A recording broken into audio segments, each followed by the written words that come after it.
masih di Indonesia, ide Indonesia. Mungkin saya lanjutkan ke Mas Andi taruh sedikit. Mas Andi kan ada banyak nih yang dibuat kreasinya, ada banyak sampai 300 lebih lah.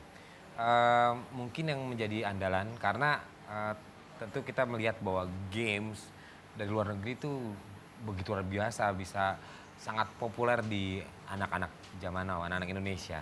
Bagaimana menyiasatinya agar tidak kalah dalam berkompetisi? Apa saja yang menjadi unggulan dan mungkin perlu apa saja untuk bisa mengamplifying itu menjadi lebih besar di Indonesia?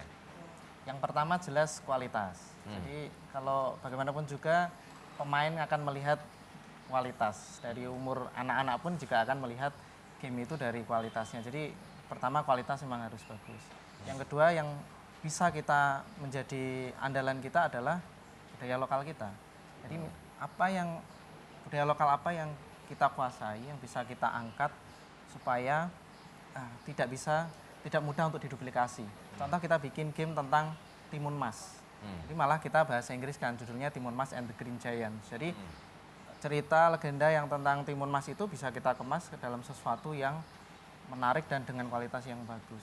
Jadi saya kira kita angkat saja, kita percaya diri saja, Indonesia banget itu sudah luar biasa. Ya, ya. Tinggal bagaimana kita mencoba memviralkan itu ya, game-gamesnya agar lebih populer di kalangan anak. Lebih mempopulerkan lagi. Ya, Saya setuju. nah, Pak Hari, ini kan banyak sekali kreativitas dari anak bangsa. Kira-kira apa saja yang bisa dilakukan dengan pemerintah agar bersinergi, agar ini semua bisa menjadi bisa dibanggakan, dicintai masyarakat, dan secara industri kreatif pun bisa berkembang di Indonesia? Ya, kalau dari segi pemerintah bertugas untuk melaksanakan pelestarian terhadap pemajuan kebudayaan tadi itu ya. Nah, ini sebetulnya sudah diberikan amanat kepada masing-masing direktorat ini untuk bisa berkolaborasi terhadap kreativitas anak bangsa tadi itu.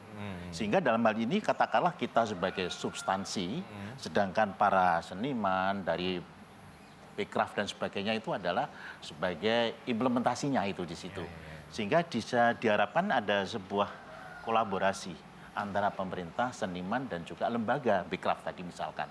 Untuk sama-sama melaksanakan pelestarian. Satu adalah pelindungan, dua pengembangan, dan ketiga adalah masalah pemanfaatan tadi itu. Bagaimana ini dikolaborasi agar menjadi sebuah karya yang bisa disampaikan kepada dunia. Ada diplomasi juga tentang warisan dan diplomasi budaya di kita itu. Ya. Dan di sini kan kalau dari konten-konten yang mereka perjuangkan, isinya memang tentang budaya Indonesia. Budaya Indonesia. Ya. Dan gayanya disampaikan dengan yang mungkin lebih kekinian tentunya dengan teknologi yang maju. Betul. Mungkin di sini perlu semacam kerjasama tadi seperti Pak Hari ceritakan bahwa harus juga dihilangkan tuh egosentrisnya baik dari para senimannya, lalu juga dari Dekdikbud dan juga Bekraf. Nah, selama ini yang sudah dilakukan katakanlah oleh Mas Hari dan Mas Andi, kerjasama dengan siapa saja?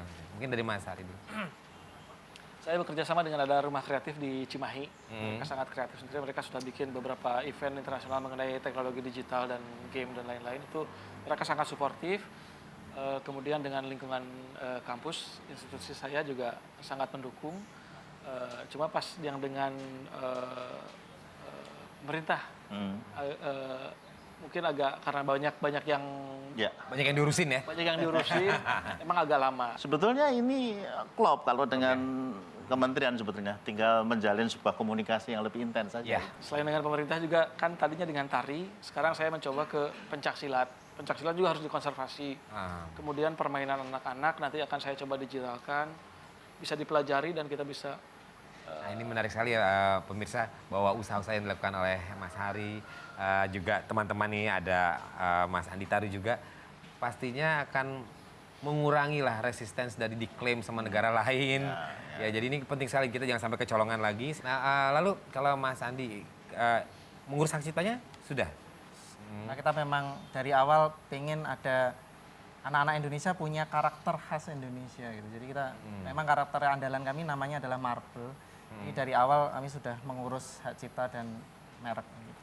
Terus kemudian untuk kerjasama kami juga untuk lagu anak kita kerjasama dengan beberapa penulis lagu anak. Misalnya dari Kak ZP dari Jogja kita ajak kerjasama untuk karena kami memang lebih fokus di teknologi. Jadi kita kerjasama untuk di bidangnya masing-masing untuk cerita rakyat, cerita anak kita kerjasama dengan beberapa komunitas dongeng di Jawa Tengah.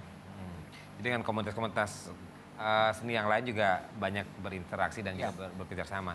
Nah, kalau secara ini Mas Ari, kalau secara bagaimana cara memonetize hasil karya kreatif tersebut dalam dunia digital? Karena kan ini kan tentunya ada hak ekonomi yang terkait nantinya. Apakah sudah ada ya dipelajari poin-poinnya apa aja, nantinya seperti apa aja, pembagian seperti apa? Karena ini seperti halnya kecil, tapi ntar dia krusial di masa yang akan datang. Saya hanya mencoba mengamankan fungsi konservasinya itu, jadi saya hanya mengamankan metodenya. Metodenya sudah dipatenkan, metode untuk mendigitalisasi. Terus mengenai bahwa nanti setelah didigitalisasi, tarian itu kemudian banyak dimasukkan ke aplikasi, banyak yang download, ya silakan. Oh, Itu saya itu sih. tidak tahu aturannya. Masih ada lagi yang mungkin kita pelajari bersama ya. Betul, begitu.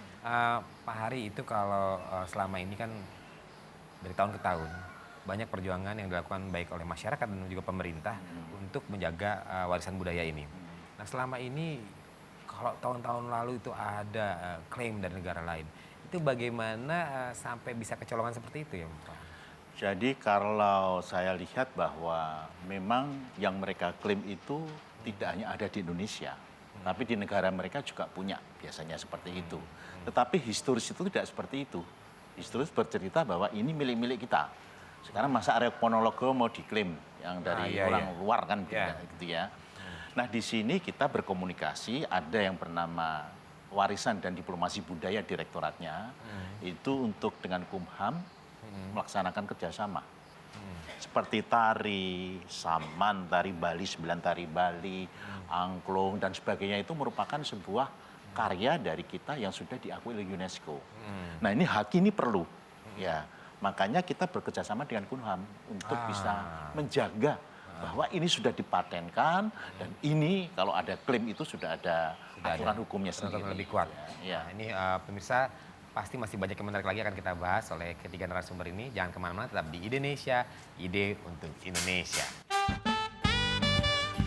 Ketika kita mengangkat konten lokal, sebenarnya mereka bangga. Jadi ketika kita misal rilis di mobile platform, kita baca review, banyak yang berterima kasih ketika orang tuanya, anaknya jadi tahu budaya kita sendiri seperti apa gitu.